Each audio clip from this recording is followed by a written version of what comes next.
आप देखिए कि कैसे मैंने 24 नवंबर 2022 को मेरे पेपर वहां सबमिट हो गए हैं। तो मैं इसमें सऊदी अरब को, संसार को धोखा देने के, और मोदी ने सनातन धर्म को धोखा देने, बार बार कह रहा हूं, मोदी सनातन धर्म पे कलंक, सनातन धर्म का गद्दार, भारत माँ का कलंक मोदी, बार बार मैं कह रहा हूं, हर वीडियो में कह रहा हूं।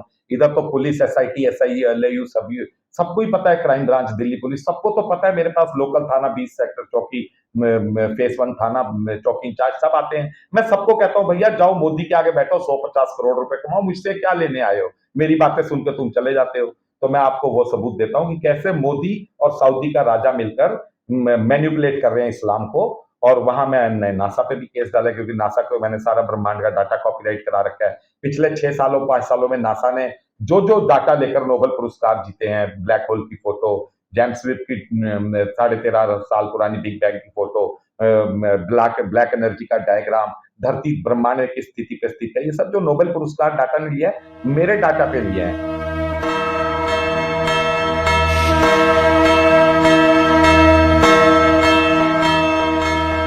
नमस्कार दोस्तों, क्या कहते हैं कुरान में स्वामी जी का स्वागत है। स्वामी जी नमस्कार। नमस्कार।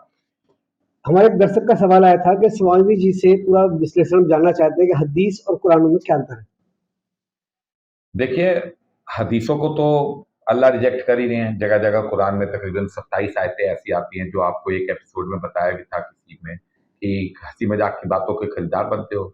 एक जगह अल्लाह कह रहे हैं, सुनी सुनाई बातों के ढेर लगा देते हो। तो हदीसें क्या है? सुनी सुनाई। बुखारी ने 6 लाख आयतें इकट्ठी की, वो हदीसें इकट्ठी की, फिर उसको सिंक्राइज करके 60,000 पे लाए, 60,000 से 6,000 पे ले आए। तो हदीसें जो हैं, ये मोहम्मद साहब की जीवनी के ऊपर है। जो टोटल 100 में से 90% केवल बेतुकी हंसी मजाक की बातें हैं, और केवल एक बहकाने के लिए, धोखा देने के लिए। वरना कुरान को आप जब भी शुरू करेंगे, कुरान के बिस्मिल्लाह पढ़ने के बाद, कुरान के बाद हर पहली 2-3 आयतों में आता है, और भेजी मैंने एक मुकम्मल किताब, और मैंने साफ साफ रोशन दलील वाली, और मेरी साफ साफ बताने वाली, और मेरी नसीहत से भरपूर हिदायतनामा। हर जगह कुरान में हर चैप्टर में आता है कि मेरी साफ साफ किताब, जिसमें कोई टेढ़ापन नहीं। तो हदीसें क्या हैं? हदीसें तो है मोहम्मद साहब का, जो इन्होंने डाटा इकट्ठा करके डाल दिया। और अल्लाह कह भी रहे हैं कुरान में कि मैंने तुम्हारी हर छोटी बड़ी बात लिख ली है, जो भी तुमने रहता फैलाया धरती पे जी। तो हदीसें हैं मोहम्मद साहब के जीवन की बातें, एक आदमी की बातें, जबकि कुरान है अल्लाह की बातें। तो हदीसें, कुरान ही हदीसों को जगह जगह कंडम कर रही है। हदीसों को कुरान किसी कीमत पे कहीं स्टैंड नहीं कर रही। हदीसें मोहम्मद साहब के जीवन के ऊपर है, जिसे सऊदी अरब ने पिछले 2 साल पहले रिजेक्ट कर भी दिया। आलिम हमेशा कहते हैं कि आपको कुरान पढ़नी है तो हदीसों का सहारा लेना पड़ेगा, उसके हवाले से ही आप कुरान को समझ पाओगे। जी। तो ऐसा क्यों? ऐसा इसलिए कि जो आपको बताया कि सऊदी अरब ने जो धोखा दिया संसार को, तो सऊदी अरब में पहले एक नकली पैगंबर खड़ा किया मोहम्मद नाम से, क्योंकि इन्होंने देखा मोहम्मद का कोई जिक्र आ रहा है कुरान में। ये लोग समझ तो पाए नहीं कि मोहम्मद एक टाइटल है। मोहम्मद एक टाइटल है, नाम है ही नहीं। मोहम्मद किसी व्यक्ति विशेष का नाम नहीं है। ए मोहम्मद आप ये बता दो, ए मोहम्मद आप ये कर दो, ए रसूल आप इन्हें बता दो। तो देखिए, 26 बार ईसा मसीह का नाम आता है, 2982 बार अल्लाह का नाम आ रहा है, और 134 बार मूसा का नाम आ रहा है। मोहम्मद नाम केवल 4 बार आ रहा है कुरान में, केवल 4 बार। तो मोहम्मद एक टाइटल है, जिसे कुछ काम करने के लिए अल्लाह कह रहे हैं, और वो मोहम्मद उसके हिसाब से काम करेगा। मोहम्मद की जीवनी है हदीसें। हदीसें मोहम्मद, सऊदी अरब को मालूम है हमने धोखा दिया दुनिया को। सऊदी अरब ने इसीलिए हदीसें बैन कर दी। इसीलिए उन्होंने पिछले दिनों जमातें बैन कर दी थी, क्योंकि मैंने उन्हें धमकियां दी थी, लेटर डाले थे। उन्होंने काबा से नॉन मुस्लिम को बोर्ड हटा दिए। उन्होंने रामकृष्ण के बड़े बड़े मंदिर शुरू कर दिए। ईसा मसीह का ईद, वो क्रिश्चियन का वो क्रिसमस मनाना शुरू कर दिया। तो हदीसें एंटायरली अलग चीज है। जो मोहम्मद एक आदमी के ऊपर है, आदमी वो धोखा है, आदमी वो झूठा है। मोहम्मद नाम का एक जो झूठा शख्स इस्लाम ने, सऊदी अरब ने खड़ा किया, उसको खत्म करने के लिए धरती पे corona, world war, natural calamity सारी चल रही है। तो हदीसें entirely rejected by Saudi Arab presently, and rejected by Allah in Quran since 1450 years। Prophet Mohammed साहब के बारे में एक विवाद हमेशा चलता रहता है कि वो कोई 6 साल की आयशा और करीब 54 साल की उम्र में ये, तो क्या है वो पूरा मामला? देखिए, एक तो कुरान में आपको बार बार बता रहा हूँ, कुरान धरती पे एक नगीना है, खजाना है, इसमें कहीं कोई गलत बात नहीं लिखी हुई। हाँ, कुरान में संसार का कोई भी आप टॉपिक छेड़ा, उसका कुरान के अंदर हल लिखा हुआ है। कुरान में उसकी अच्छाइयां दी रखी हैं। केवल कुरान ही इस धरती को एक रात में जन्नत में बदल देगी, एक रात में, बशर्ते कोई हुकूमत इसको लेकर, इन बातों को जो कुरान में बता रहा हूं, इसको लेकर कोई खबर बने। मगर यहाँ मोदी और सऊदी में बता रहा हूं मिले हुए हैं। मोदी किस तरीके से नहीं चाहता इस्लाम खत्म हो जाए, वरना मोदी चाहे तो मेरे पीछे पड़ के खबरों की जांच कराए, बात खत्म हो जाए। मोदी जी को क्या फायदा हो सकता है, सऊदी अरब का क्या है इसमें? देखिए, मोदी जी की तो दुकानदारी चल रही है हिंदू मुसलमान। वो एक नेता ने भी बोला ना कांग्रेस ने कि 6 शब्द इनसे ले लो, राम मंदिर, हिंदू, मुस्लिम, भगवा, इस टाइप से 6 शब्द इनसे ले लो और बोलो, बोल के दिखाओ। तो इनका कोई आदमी कुछ नहीं बोल पाएगा, इनके पास कार्ड यही है हिंदू मुस्लिम। तो यहाँ सऊदी और मोदी मिले हुए हैं, जो बार बार मैं कह रहा हूँ, अभिनंदन की वाइफ का सऊदी से कॉल आनी बड़ा क्वेश्चन मार्क है, नुपुर को डांट पड़ जानी, उसके अगेंस्ट सुप्रीम कोर्ट में टिप्पणी आनी खतरनाक है। वहां हैदराबाद का वो कौन सा वो बुद्धि राजा बेचारा विधायक है, उसको जेल में डाल देना, हिंदुत्व की उसने बात की तो बड़ा खतरनाक है। मोदी का कुरान के इस्लाम के वो सऊदी के गिरफ्त में नाचना, इधर नूपुर कन्हैया कांड होते रहे, वहां पर हीरो मोती की माला पहनता रहा सऊदी के राजा से, कुछ भी नहीं बोला, चुप्पी बना के, क्योंकि इसे पता है मोदी को 2017 में ही ट्रंप से पता चल गया था भारत से अच्छी अच्छी खबरें आ रही हैं। अब आप आ जाइए लौट कर, मैं उसी मुद्दे पर आना चाह रहा हूँ कि मोहम्मद साहब के साथ जो विवाद जुड़ा हुआ है, 6 साल 53 साल, देखिए सारी झूठी बातें हैं। कुरान में इसका कहीं कोई जिक्र नहीं है। कुरान जो नारी को दर्जा दे रही है, शायद ही धरती पे कोई बुक नारी को ऐसा दर्जा दे। ऐसा क्या लिखा है कुरान में महिला देखिए कुरान में तलाक, देखिए तलाक के ऊपर बड़ी सुंदर जो आयतें चलती है ना, जो 3 तलाक को करते हैं, तो इन्हें 3 तलाक का कुछ पता ही नहीं है। 3 तलाक का जो जो चैप्टर है, ये सूरह बकरा में ही कहीं 230 नंबर आयत 31 नंबर पे चल रहा है। वो 3 तलाक ये लोग गलत समझ रहे हैं। इसको 3 तलाक को मैं बड़ा शॉर्टकट में आपको समझाता हूँ। तलाक की जबकि इनके सूरह चल रही है, वो 65 नंबर सूरह, चैप्टर नंबर 65 में बकायदा एक तलाक की पूरी वो है। तो देखिए आपको ये शॉर्टकट में पढ़ के बताया जाता है कि जैसे तलाक 2 बार तक है, फिर रखना हो तो भले तरीके से रख लो। ये सूरह बकरा जो मैं बताता हूँ, कुरान, वो कुरान जिसका सबसे पहला चैप्टर का नाम है गाय माता, जो कुरान का सबसे बड़ा चैप्टर भी है, जिसमें सैकड़ों बार गाय पूजा का उल्लेख आ रहा है। कुरान ही ऐसी किताब है धरती पे जो बच्चों को, नारी को, आदमी को जिसका जो हक है उसे दे रही है, सच्चाई का मार्ग बता रही है सही तरीके से। कत्ल वतल की कोई आयतें नहीं है, वो सब कोड वर्ड है। तो देखिए तलाक 2 बार तक है, फिर रखना हो तो भले तरीके से रख लो, छोड़ना हो तो नेकी एहसान के साथ रुखसत कर दो। और तलाक देने पर औरतों को जो भी माल तुमने दिया है उसमें से कुछ वापस लेना तुम्हारे लिए हलाल नहीं। देखिए कितना सुंदर लिखा है। मगर यह बात और है कि दोनों को भय हो कि अल्लाह की हदों को कायम रखकर साथ न रह सकेंगे। फिर तुम भी, ये देखिए यहाँ तुम भी, फिर तुम भी अंदेशा करो कि ये मियाँ बीवी अब अल्लाह की हदों को थामते हुए गुजारा न कर सकेंगे, तो दोनों पर कोई गुनाह नहीं कि औरत माल देकर छुटकारा प्राप्त कर ले। ये कानून की हदें हैं जो अल्लाह ने मुकर्रर कर दी, इससे बाहर मत निकलो, और जो कोई भी अल्लाह के कानून को तोड़ेगा बस ऐसे जालिम होंगे। देखिए ये 229 में कितना एक भारी भेद छुपा हुआ है। जहां पर लिखा हुआ है ना तुम भी, ये तुम भी अपने आप में न्यूक्लियर बम छुपा हुआ है इसके अंदर। जी, ये 3 तलाक का मुद्दा है ही नहीं कि हलाला वलाला, ये अल्लाह कह रहे हैं पति पत्नी और वो जब ये लफड़े पड़ जाते हैं ना घरों के अंदर, समाज के अंदर, तो देखिए अल्लाह कह रहे हैं मर्द को कि जब तेरी एक औरत का किसी पे दिल आ जाए तो तू उसे तलाक कह के आजाद कर दे। कब तक तू लुक्का छुपी अपने ऑफिस खराब करेगा, घर खराब करेगा, वो अपना घर खराब करेगी, यहां आ रही है, वहां जा रही है, लड़ाइयां हो रही है, शक हो रहे, ये हो रहे, छोड़ सारी बातें, उसे बोल तलाक, जा, तू उसे मेंटली आजाद कर दे और वो जाए अपने प्रेमी से मिल ले, और प्रेमी से मिल ले और उसके बाद प्रेमी से अपनी पूरी कर ले इच्छाएं, और उसके बाद फिर अल्लाह कहते हैं अगर तुम भी अंदेशा करो कि अब ये मियां बीबी नहीं रह सकेंगे, तो यहां काजी मौलाना ने डाल दिया अपना, जबकि ये पति पत्नी और वो, मेरा सारे इस्लाम से दावा है कि ये तुम भी कौन है बता दे, नहीं, ये तुम भी वो है पति पत्नी और वो। जब आदमी कहेगा औरत को जा तलाक, अब तू आजाद कर दी मैंने, तो देखिए जब वो घर से निकलेगी, पति तो मजाक में कह के चला गया तलाक या सीरियसली कह के चला गया तलाक, वो समझ रहा है कि इसका वहां दिल लगा हुआ है पड़ोसी से, ऑफिस में, कुलीग से, सहपाठी से, कॉलेज में, उसने कह दिया जा। अब देखिए जब वो औरत निकलेगी घर से, पहला कदम रखते ही उसे अपने चूड़ी, बिंदी, मंगलसूत्र, सुहाग, उसे अपनी फेरे याद आ जाएंगे। आग अग्नि के लिए होगी, पति मेरा साक्षी है, मेरी पिछला जीवन। देखिए सनातन धर्म में तो ये कुछ ऐसा है ही नहीं ना, किताब संबंध विच्छेद है नहीं भैया, किताब सुनो, नहीं नहीं, अब सुनो, वो निकाह पढ़वाते हैं ना, वो कहते हैं निकाह है तो वहाँ तलाक है, यहाँ विवाह है तो यहाँ ये संबंध विच्छेद नहीं है। नहीं नहीं, ये आप कंफ्यूज हो रहे हो। देखिए अब बात आ रही है शादी के रस्मों रिवाज की, जो निकाह वहां पर है वो यहाँ पर है। मैं ये बता रहा हूँ जब पति कह देगा पत्नी को तलाक, अब जब पत्नी बाहर निकलेगी तो निकाह की काजी की बातें याद आएंगी। वो ये देखेगी कि मेरे पति ने मुझे आजादी दे दी, वो अपने आप को फांसी खाकर मर जाएगी, अपने यार के पास नहीं जाएगी। वो कहेगी मेरा पति कितना अच्छा है जिसने मुझे आजादी दे दी, जा तू मिला, उसे अपनी बिंदी, मंगलसूत्र, चूड़े का, सुहाग का लिहाज याद आ जाएगा, उसे अपना सिंदूर याद आ जाएगा कि मेरा पति कितना अच्छा है, वो जाकर उसे खींच के तमाचा मारेगी, हरामजादे आज के बाद मत फोन कर दियो, मेरा पति देख कितना अच्छा है जिसने मुझे तलाक कह के आजाद कर दिया। पति को ये शिक्षा दे रहे हैं अल्लाह कि तू इसे तलाक बोल दे, तू भी एक बोझ से इसे मुक्त कर दे, मंगलसूत्र के, सुहाग के बोझ से, जा ये कर ले, अपनी मना ले अपनी दिल। तो वो पत्नी ही उसको जाके चाटा मार देगी, खबरदार जो आज के बाद फोन किया।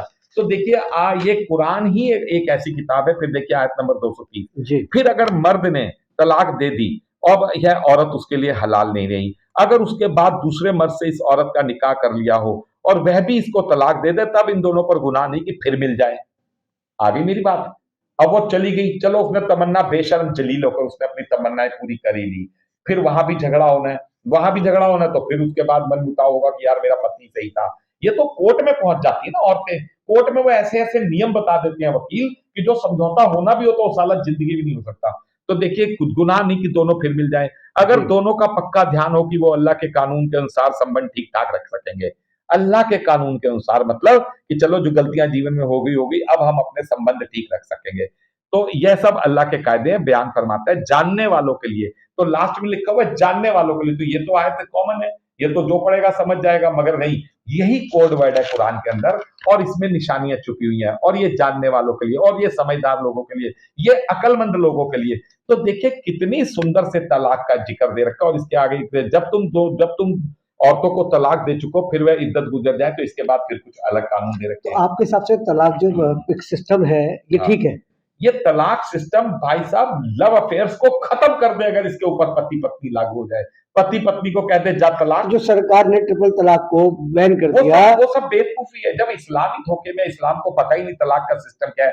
तलाक के लिए सूरह 35 से 65 है इनकी, जिसके अंदर तलाक का पूरा बकायदा एक एक तरीके का वर्णन कर रखा है। और जब ये देखिए पूरा तलाक का चैप्टर ही है, चैप्टर 65, सूरह 65, इसमें कह रहे हैं अल्लाह, ए पैगंबर कह दो जब तुम औरतों को तलाक दो तो ख्याल रखो उनकी इद्दत मुद्दत, ये सब वो सब। तो तलाक का पूरा एक अलग चैप्टर है। जो सूरह बकरा के अंदर दे रखा है वो पारिवारिक वो विवाद है जो तलाक देने का भी प्रोसेस है, एक प्रोसेस है, वो तलाक अलग है। उस तलाक को अल्लाह ने 65 नंबर चैप्टर अलग बना रखा है, मगर जो पीछे सूरह बकरा के अंदर तलाक है वो पति पत्नी और वो, जो मैं बार बार कह रहा हूं, तुम भी कौन है, पूरा इस्लाम पति पत्नी और वो को वो समेट रखा है अल्लाह ने कुरान के अंदर। चलिए खैर, ये तो आपकी तलाक की बात रही और दर्शक समझ भी गए होंगे जिस तरीके से आपने समझाया है। बात करते हैं सरकारी तंत्र की। जी, तो आज कौन सा मुद्दा लेके आए आप? देखिए पूरा सरकारी तंत्र ही खत्म हुआ पड़ा है। ये जो है ना यदा यदाई धर्म से, वो बात अपनी जगह सही है। जब दीन दुखियों की सुनवाई नहीं होगी, जब अनाचार दुराचार बन जाएगा, मोदी जैसा राजा बैठ जाएगा कि किसी की कहीं कोई सुनवाई नहीं, वो अपने हिसाब से सारे पासे फेंक रहा है। अच्छा देखिए, फिर भगवान घड़ा तो भरता है, सबका भरता है। तो देखिए अब मेरे तो वही नोएडा अथॉरिटी है, मेरी जुबान पे, क्योंकि मैं नोएडा अथॉरिटी गया। आप नोएडा में रहे हैं तो आप नोएडा के बारे में ही ज्यादा अच्छा बता पाएंगे। जो सरकारी ऑफिस ये, वैसा सरकारी ऑफिस कानपुर, वैसा सरकारी ऑफिस अगरतला, वैसा सरकारी ऑफिस जहां जहां भी प्राधिकरण होंगे, जहां प्राधिकरण नहीं, जहां जहां सरकारी ऑफिस है, ऐसा ही नरक है। और इन नरक का बाप कौन? District court. उसका बाप कौन? High court. उसका बाप कौन? Supreme court. ये सुप्रीम कोर्ट बाप से ही भ्रष्टाचार ऐसा चल रहा है कि ये खत्म होने का ऊपर से नीचे तक सब लिखते हैं। इधर बड़ा एक फेमस कांड हुआ था, सुपर टेक ट्विन टावर। जी देखिए वो ट्विन टावर अदालतों ने कहा तोड़ दो, किसी ने अपनी बुद्धि नहीं लगाई वो सही है वो गलत है, बस अदालतों ने कहा तोड़ दो, अरबों रुपया उसको तोड़ने पे खर्च कर दिया, अरबों रुपए उसकी मशीनरी खर्च कर दी, अरबों। जबकि ट्विन टावर वहीं खड़ा होगा और उससे 2-2 मंजिल ऊपर खड़ी होंगी। आप देखिए ट्विन टावर 1 सेकंड को भी 1% भी कहीं गलत नहीं था। ट्विन टावर क्योंकि अदालतें चढ़ गई, खत्म करो इसको, तोड़ो, तो तोड़ दी गई अदालतें, किसी ने सुना नहीं। इनका एक एफआईआर सिस्टम होता है नोएडा अथॉरिटी का। तो जब ट्विन टावर दिया गया था तब तो 1.5 1.75 था एफआईआर, अब तो 3.25 हो चुका है या 2.75 हो चुका है। अब तो उससे भी ऊंचे टावर खड़े होंगे और वहीं खड़े होंगे, आप देखते जाइए। ट्विन टावर बिल्कुल निर्दोष थे, बिल्कुल एज पर लॉ उसने बनाया था। छोटी मोटी कमियां जो होती है वो हर जगह होती हैं। आप देखिएगा ये ट्विन टावर वहीं के वहीं खड़े होंगे, उससे ऊंचे खड़े होंगे। पता चलेगा संसार को कि भारतीय अदालतों में क्या हो रहा है, पता चलेगा संसार को कि कोर्ट कचहरियों में क्या हो रहा है, सरकारी ऑफिस में क्या हो रहा है। ये ट्विन टावर के ऊपर एक इंडिपेंडेंट जांच जब होगी, ये तो सुप्रीम कोर्ट ने कह दिया तोड़ो तोड़ो तोड़ो सब। वो हाइना नहीं होते जंगल में जो शेर को भी खा जाते हैं, ये उसकी तरह सब पीछे पड़ गए। किसी की हिम्मत नहीं हुई कोर्ट से पूछने की, जबकि वो अरोड़ा बार बार बोल रहा था चैनल के ऊपर, अगर मेरा टावर गलत है तो भारत के पूरे टावर गलत है। तो वो पत्रकार ने कहा भी सर गलती बोल के भारत नहीं नोएडा बोलो। उसने कहा दोबारा सुनिए तसल्ली से, बड़ा मीठा मीठा बोलता है वो योगेंद्र यादव की तरह। वो कह रहा है अगर मेरे टावर गलत हैं तो भारत का हर टावर गलत है। ये है कि कोई सुनवाई नहीं, कोई देखने वाला नहीं, मीडिया ट्रायल है जिसके तो ये मान लिया जाए कि जो ट्विन टावर थे सुपरटेक के, वो नोएडा प्राधिकरण के नियम और सरकारी तंत्र की भेंट चढ़ गए। भेंट चढ़ गए, सुप्रीम कोर्ट की भेंट चढ़ गए। वो अपनी जगह बिल्कुल सही थे, और वहां जो जो नियम था, कोई छोटा मोटा वेरिफिकेशन वो डाइफिकेशन हो, छोटा मोटा वो हो वायलेशन का, वो चलो वो तो होगा, उसमें सुधार किया जा सकता था, उसमें सुधार किया जा सकता था। जैसे उसकी कोई जीना दो होने चाहिए थे तो एक था, ये था, छोटे मोटे, बस वो केवल एक वो बनाकर भ्रष्टाचार की भेंट चढ़ गया।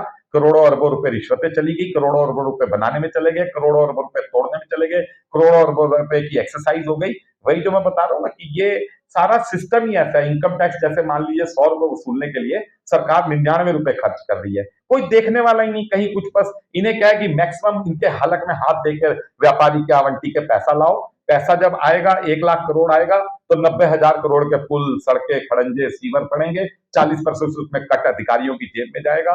बस इसी खेल पे सारा खेल चल रहा है। चलिए खैर देखते हैं ट्विन टावर कब तक बन पाती है और आपकी बातें कब तक सही साबित हो पाती है। हम बात करते हैं चलते चलते सबूत की। सबूत आज क्या सबूत देना चाहेंगे आप? तो देखिए, सबूत मैंने जो इंटरनेशनल कोर्ट में मोदी को और सऊदी के राजा को और नासा को जो मैंने पार्टी बनाकर एक केस डाल दिया है, तो इसके सबूत मैं आपको फर्दर इसकी और डिटेल्स में देता हूँ। आप देखिए कि कैसे मैंने 24 नवंबर 2022 को मेरे पेपर वहां सबमिट हो गए हैं। तो मैं इसमें सऊदी अरब को, संसार को धोखा देने के, और मोदी ने सनातन धर्म को धोखा देने, बार बार कह रहा हूँ मोदी सनातन धर्म पे कलंक, सनातन धर्म का गद्दार, भारत माँ का कलंक मोदी, बार बार मैं कह रहा हूँ, हर वीडियो में कह रहा हूँ। इधर तो पुलिस, एसआईटी, एसआई, एलएयू, सभी सबको ही पता है, क्राइम ब्रांच दिल्ली पुलिस सबको तो पता है। मेरे पास लोकल थाना 20 सेक्टर चौकी, फेस 1 थाना चौकी इंचार्ज सब आते हैं। मैं सबको कहता हूँ भैया जाओ मोदी के आगे बैठो, 150 करोड़ रुपए कमाओ, मुझसे क्या लेने आए हो, मेरी बातें सुनकर तुम चले जाते हो। तो मैं आपको वो सबूत देता हूँ कि कैसे मोदी और सऊदी का राजा मिलकर मैनिपुलेट कर रहे हैं इस्लाम को। और वहां मैंने नासा पे भी केस डाला, क्योंकि नासा को मैंने सारा ब्रह्मांड का डाटा कॉपीराइट करा रखा है। पिछले 6 सालों 5 सालों में नासा ने जो जो डाटा लेकर नोबेल पुरस्कार जीते हैं, ब्लैक होल की फोटो, जेम्स वेब की 13.5 साल पुरानी बिग बैंग की फोटो, ब्लैक एनर्जी का डायग्राम, धरती ब्रह्मांड की स्थिति पे स्थित है, ये सब जो नोबेल पुरस्कार डाटा ने लिया है, मेरे डाटा पे लिए हैं। नोबेल पुरस्कार जो एस्ट्रोफिजिक्स कहते हैं, वो मेरे डाटा पे लिए हैं। मैं 2018 से कॉपीराइट कराए बैठा हूँ, मगर चलो कभी सुनवाई होगी, ये सब कुरान के मुताबिक हो रहा है। चलिए स्वामी जी, आपका समय देने के लिए बहुत बहुत धन्यवाद, और दर्शकों से कहूंगा देखते रहिए क्या कहती है कुरान।